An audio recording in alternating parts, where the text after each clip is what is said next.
yeah, this is Philosophy by Ben Folds. What a jam, what a jam. Okay, so first off, playing this song, it is just so apparent how much Ben Folds was influenced by Elton John. Pretty obvious, you got a rock band led by a piano player. But something specific to this is how you have a chord that's on the downbeat and then another chord that follows on the upbeat. So if I take, for instance, the verse part, the C is on the downbeat, and then the F is on the upbeat, and it's the same thing when you go to the C to the E minor. And it kind of follows this pattern kind of the whole time where you have a chord on the downbeat and then one on an upbeat.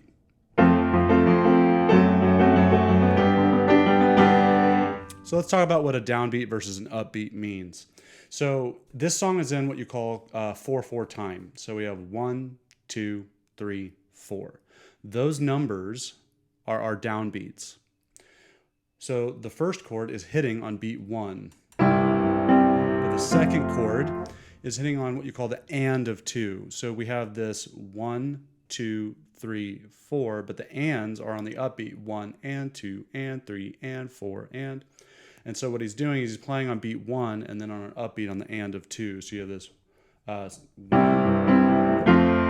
So it sounds like it's coming in before the beat itself.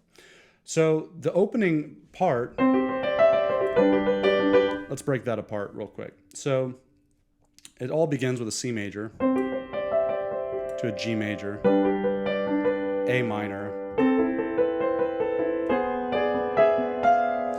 This chord it's kind of acting like a secondary dominant in that it kind of is hearkening to an E major because of these two notes.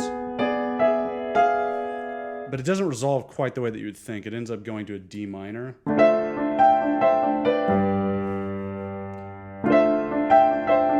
And that D minor resolves to G. Now, he also messes with something called a figured tonic a lot in this song. So either he's hanging out on just a constant repeating G, so the transition going into our verse after that intro, it's all hearkening back to this. Even though I'm changing the chord structure here, this is just saying this is my dominant chord that leads to here, which is what ends up happening. So G is the fifth note away from C. So that makes G our dominant chord, and C is our tonic. So this whole intro is all hammering away at this dominant chord that eventually resolves. And then the chorus kind of does something similar, except it does it with the tonic instead of the dominant, where you just have this constant C.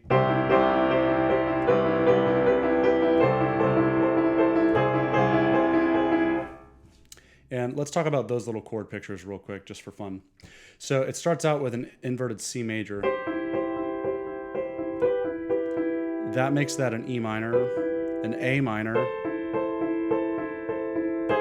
and then this fun chord right here. This is actually a really interesting chord.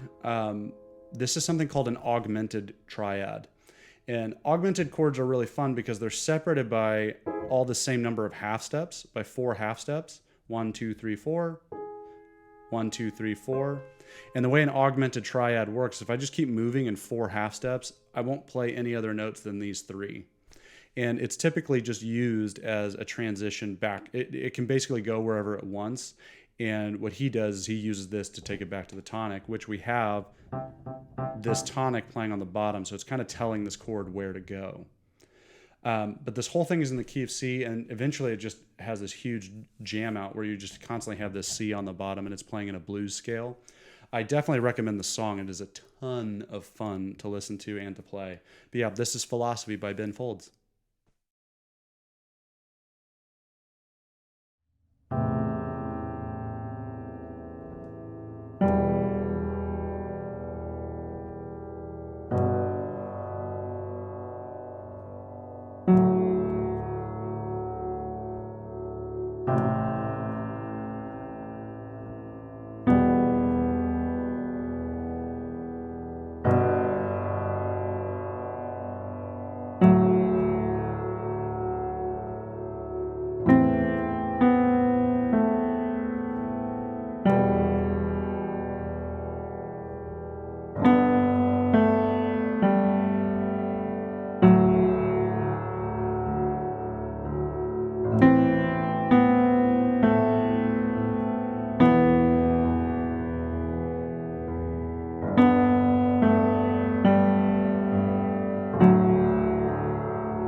Okay, this is Time from Inception by Hans Zimmer.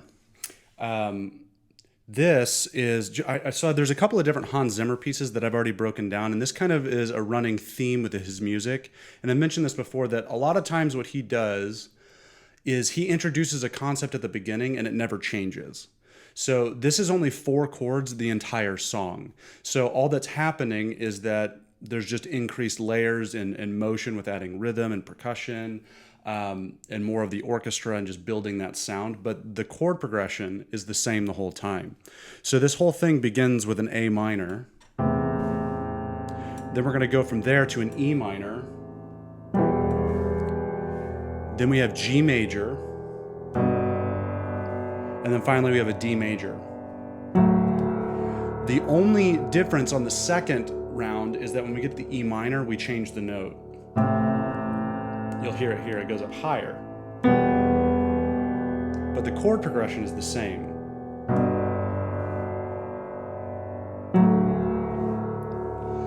And what's kind of interesting about this song is it's reminiscent of some exercises that I give students of mine that are wanting to learn to write their own music. Is the first thing that you learn about is just chord theory, like what chords go together. But on top of that, if you're writing something, you need to think about, well, how do I write a melody to this? And typically an exercise that I give my students, just because it's like tonally really pleasant to hear, is just adding the third of every chord you're playing. So for instance, A minor, we have A, C, E. The third of that chord is C. The third of the E minor, which is the second chord, is G. The third of the G major is B, and the third of the D major is F sharp. Well, guess what? That's exactly what he's doing. He's just highlighting the thirds of the chords.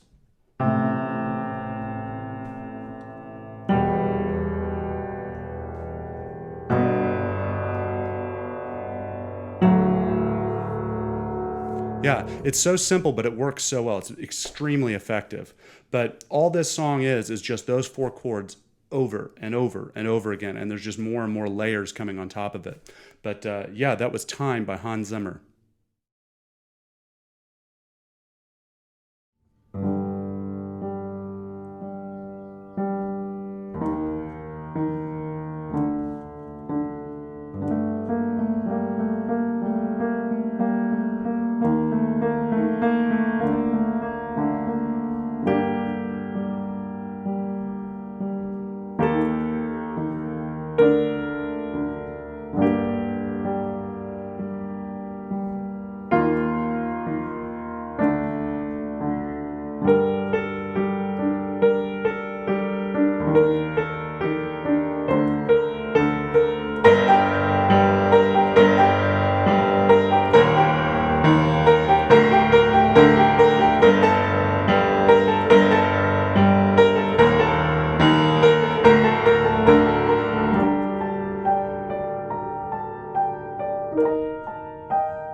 Okay, this is Lux Aeterna from Requiem for a Dream by Clint Mansell.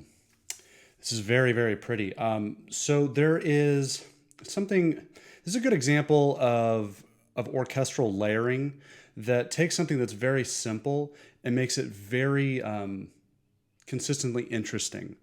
This really only has 3 different harmonic positions the whole time. It's just G minor, to E flat major, to a D. And there's really the whole time kind of 4 layers that are happening the whole time. You have this, that's just this keeping the beat this whole time. You have this dissonance that comes in, and this is either cellos or violas, it might be both.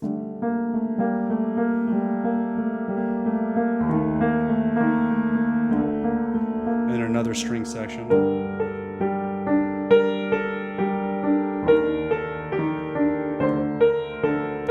And you also have this just general harmony of sustained notes.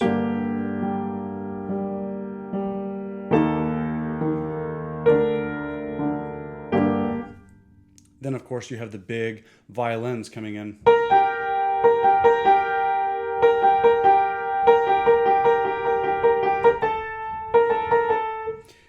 And that's it. But when they layer them all together, it just creates this very, it's a dark feeling, but it's very beautiful. But yeah, that is a little breakdown of Lux Aeterna from Requiem for a Dream. 1, 2, 3, 4.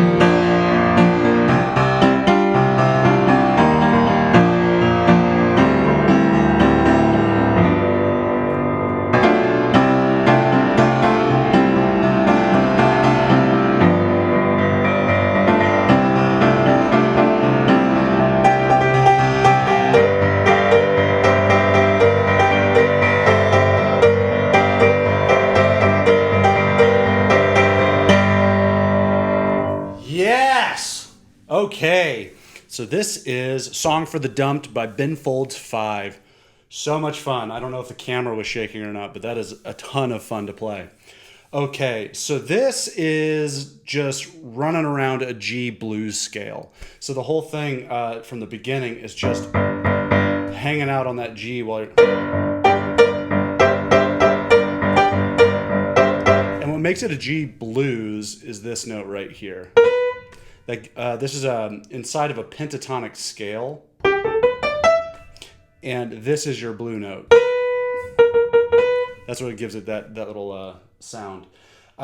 Yeah, so the whole verse is hanging out on that G. And all the while on top you have this note, which is significant because that's the 7 of G. Yeah, so we're just hanging out on that G for the whole verse, and then the chorus it gets a little bit more interesting because we end up going to an F major. So that was F to C, and then we go E flat major to B flat, and then that brings us back to C. Then it goes back to that E flat to the B flat. And then this time, instead of going to C, it goes to D. And I think the way that we're using that is kind of like it's the D is the dominant of G, but we have the C that adds a 7 element to it. This is almost being played kind of like a polychord because you're playing a C major in the right hand, but you have a D in the left. It's not really a polychord, but it kind of functions as one. So that ends up leading us back to that G, which takes us back to the C.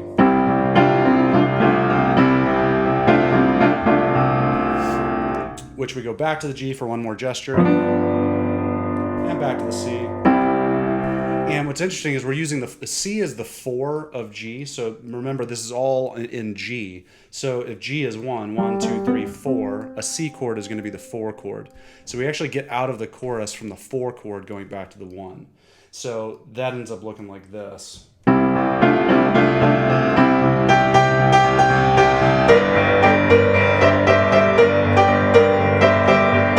That is so much fun to play. But yeah, that's a little breakdown of Song for the Dumped by Ben Folds 5.